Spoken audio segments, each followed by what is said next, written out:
Hai teman-teman, perkenalkan nama saya Fitri Krisnanta Soid dengan NIM 0320211041, mahasiswi tingkat 1 S1 Keperawatan Setika Santa Elizabeth Medan. Adapun tujuan pembuatan saya video kali ini yaitu untuk memenuhi tugas mata kuliah Bahasa Indonesia dari Bapak Losten Tamba. Adapun topik yang akan saya bawakan pada kali ini itu mengenai membaca sekilas. Proses membaca merupakan proses lengkap antara kegiatan yang mengandung komponen fisik dan mental. Dalam hal ini, arti membaca memiliki kandungan yang menjelaskan tentang hubungan secara fisik dalam menerjemahkan tulisan atau catatan dengan mental, yaitu memahami dari hasil terjemahan teks atau tulisan menjadi maksud-maksud tertentu sesuai dengan catatan terjemahan. Adapun tujuan membaca pada dasarnya, kegiatan ini bertujuan untuk mencari dan memperoleh pesan atau memahami makna melalui bacaan. Tujuan membaca tersebut akan berpengaruh pada jenis bacaan yang dipilih.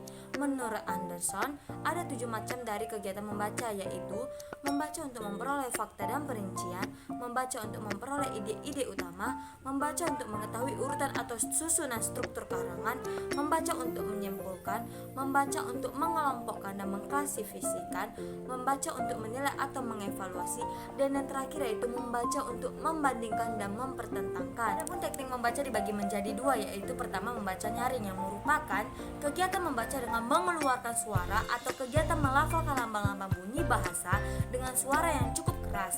Adapun faktor yang harus diperhatikan oleh pembaca dalam membaca nyaring. Yang pertama, pembaca harus mengerti makna serta perasaan yang terkandung dalam bahan bacaan. Pembaca harus mempelajari kesimpulan penafsiran sehingga penyusunan kata-kata serta penekanan sesuai dengan tujuan. Lalu pembaca harus memiliki kecepatan mata yang tinggi serta pandangan mata yang jauh. Dan pembaca harus mengelompokkan kata-kata yang baik dan tepat agar jelas maknanya bagi pendengar. Keterampilan yang dituntut dalam membaca nyaring adalah berbagai kemampuan, di antaranya yang pertama, menggunakan ucapan yang tepat, menggunakan frasa yang tepat, menguasai tanda-tanda baca, lalu membaca dengan terang dan jelas, membaca dengan tidak terbata, selanjutnya menggunakan intonasi dan suara yang wajar, lalu membaca dengan penuh perasaan dan ekspresi, serta mengerti dan memahami bahan bacaan yang dibacanya.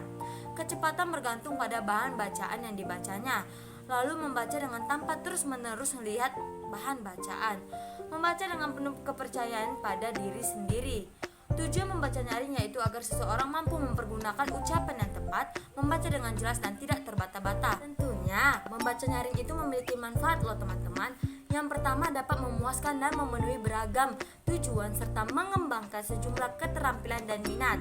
Yang kedua, dapat menyampaikan informasi yang penting kepada para pendengarnya. Nah, ini nih teknik membaca yang sering digunakan oleh anak mahasiswa, yaitu ada membaca senyap, yang dimana membaca di dalam hati, yang merupakan membaca tidak bersuara, tanpa gerakan bibir, tanpa gerakan kepala, dan tanpa berbisik, melainkan memahami bahan bacaan yang dipahami secara diam. Kecepatan mata dalam membaca 3 kata per detik, menikmati bahan bacaan yang dibaca di dalam hati, dan tingkat kesukaran yang terdapat dalam bahan bacaan itu. Membaca senyap merupakan membaca yang dilakukan dengan tanpa menyuarakan isi bacaan yang dibacanya, tanpa ada desis apapun. Membaca tanpa ada gerakan-gerakan kepala, membaca lebih cepat dibandingkan dengan membaca nyaring, tanpa mengguntukkan jari atau alat lain sebagai petunjuk. Mengerti dan memahami bahan bacaan, membaca dengan pemahaman yang baik, dan dituntut kecepatan mata dalam membaca. Nah teman-teman, membaca dalam hati ini juga dibagi menjadi dua loh. Yang pertama adalah membaca ekstensif, yang dimana meliputi membaca survei, membaca sekilas, dan membaca dangkal. Adapun 3 tujuan utama dalam membaca sekilas yaitu untuk memperoleh suatu pesan umum dari suatu buku. Yang kedua, untuk menemukan hal tertentu dari suatu bacaan. Yang ketiga, untuk menemukan atau menempatkan bahan yang diperlukan. Yang kedua adalah membaca intensif, yang dimana membaca dengan studi saksama, telaah, teliti, dan penanganan terperinci yang dilaksanakan di dalam kelas terhadap suatu tugas yang pendek, kira-kira 2-4 halaman setiap hari. Membaca intensif dibedakan menjadi membaca telaah isi dan membaca telaah bahasa. Pertama, kita mempelajari tentang membaca telaah, yang dimana membaca jenis ini sama pentingnya dengan membaca sekilas. Maka seringkali seseorang perlu membaca dengan teliti bahan-bahan yang disukainya. Membaca pemahaman atau reading for understanding adalah jenis pembaca yang bertujuan untuk memahami tentang standar-standar atau norma-norma kesastraan, resesi kritis, dan pola-pola fiksi. Membaca kritis adalah kegiatan yang membaca yang dilakukan secara bijaksana, mendalam, evaluatif dengan tujuan bertujuan untuk menemukan keseluruhan bahan bacaan, baik makna baris-baris, makna antar baris. Membaca ide adalah sejenis kegiatan membaca yang ingin mencari, memperoleh, serta memanfaatkan ide-ide yang terdapat pada bacaan. Lalu membaca kreatif adalah kegiatan membaca yang tidak hanya sekedar menangkap makna tersurat, makna antar baris, tetapi mampu juga secara kreatif menerapkan hasil membacanya untuk dalam kehidupan sehari-hari. Adapun yang kedua yaitu membaca telaah bahasa. Yang bertujuan utama membaca bahasa adalah untuk memperbesar gaya kata dan mengembangkan kosakata.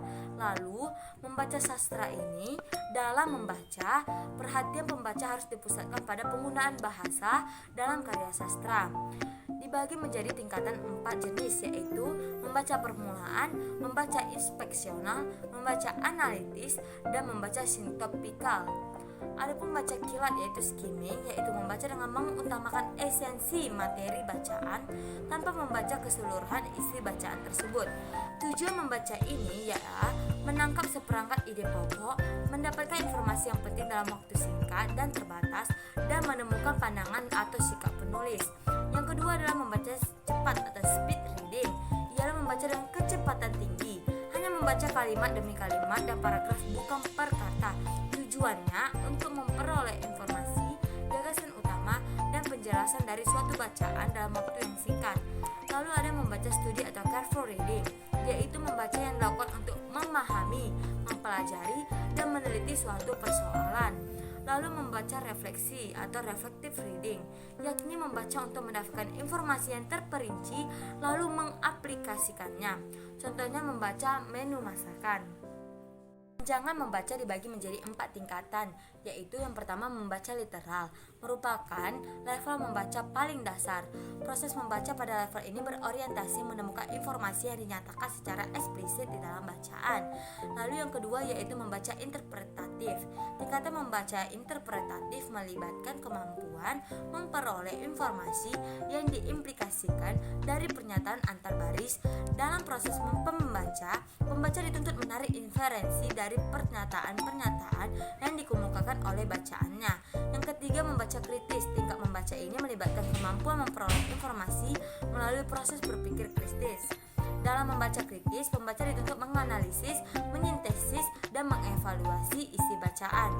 Yang keempat membaca kreatif, yang dimana melibatkan kemampuan berimajinasi untuk berkreasi untuk memproduksi ide. Level kegiatan membaca diperoleh melalui pemahaman dan aktivitas secara berjenjang, yang artinya untuk pemahaman membaca pada level tinggi, pembaca harus memulai dengan aktivitas membaca yang berada level lebih rendah. Pentingnya keterampilan membaca kritis dipengaruhi karakteristik teks, yang meliputi yang pertama setiap teks dibuat untuk mewakili ide-ide tertentu. Yang kedua, setiap teks tidak memiliki satu makna yang pasti. Yang ketiga, setiap teks memiliki versi atau penekanan tertentu dan memiliki kesenjangan terhadap hal lainnya. Dan keempat, setiap teks memberikan cara pandang untuk menerima sebagai kebenarannya. Membaca kritis di mana kita yang pertama memahami informasi secara mendalam baik, secara tersurat atau tersirat. Yang kedua, penerapan proses berpikir kritis terhadap bacaan. Yang ketiga, membaca dengan melibatkan proses kognitif tinggi, berpikir analitis, sintetis, dan evaluatif. Adapun tujuannya yang pertama memahami tujuan penulis, memahami organisasi tulisan, memberikan penilaian terhadap penyaji, dan menerapkan prinsip-prinsip kritis terhadap suatu bacaan. Teman-teman, tingkat membaca kritis ada dibagi lagi loh. Yang pertama, keterampilan menginterpretasi, yaitu dimana keterampilan untuk memahami dan mengungkapkan makna dari berbagai situasi, data, atau peristiwa. Yang pertama, kita harus mengategorikan, menjelaskan arti, dan mengklasifikasikan makna.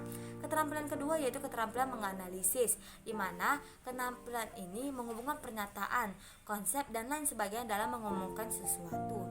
Yang harus kita lakukan pertama adalah mendeteksi gagasan, mendeteksi argumen, menganalisis argumen. Yang ketiga adalah keterampilan mengidentifikasi keterampilan, mengidentifikasi elemen yang diperlukan untuk menarik kesimpulan yang masuk akal, membuat dugaan dan hipotesis. Yang kita perlukan yaitu pertama menarik kesimpulan, mempertimbangkan bukti, dan mengajukan alternatif. Keterampilan yang keempat yaitu keterampilan mengevaluasi, yang dimana keterampilan menilai kredibilitas pernyataan yang didasarkan persepsi, keyakinan, atau pendapat. Yang perlu kita lakukan adalah menilai klaim, yang dibagi menjadi menilai kredibilitas, menilai faktor yang mempengaruhi muncul klaim atau pandangan. Yang kedua adalah menilai argumen, argumen. Yang kita perlukan yaitu mengungkapkan kelemahan argumen dan menilai kesimpulan argumen. Keterampilan yang kelima yaitu mengeksplisitasi keterampilan atau menyatakan atau memberikan penjelasan tentang informasi, data, konsep, metode, dan kriteria, yang dimana kita harus menyatakan hasil, membenarkan prosedur, dan mengajukan argumen. Yang keenam adalah keterampilan mengevaluasi diri, dimana keterampilan ini memantau kegiatan kognitif melalui analisis dan evaluasi, yang dimana kita harus menilai pandangan atau pendapat tentang hasil analisis dan kesimpulan. Yang kedua, menilai faktor yang mempengaruhi penerimaan atau penilaian hasil analisis atau kesimpulan, dan solusi apa yang nantinya kita harus buat. Teknik membaca kritis untuk apa? Yang pertama, membaca, mengingat, dan mengenali bacaan. Yang kedua, kemampuan mengaplikasikan konsep-konsep dalam bacaan, kemampuan menganalisis bacaan, kemampuan menilai isi bacaan, kemampuan mengkreasi suatu bacaan. Nah teman-teman, itu sedikit banyaknya mengenai membaca sekilas. Jika ada kekurangan membaca sekilas, teman-teman dapat komen di bawah ini ya. Jangan lupa like, comment, and subscribe. Semoga ilmunya bermanfaat. Dadah.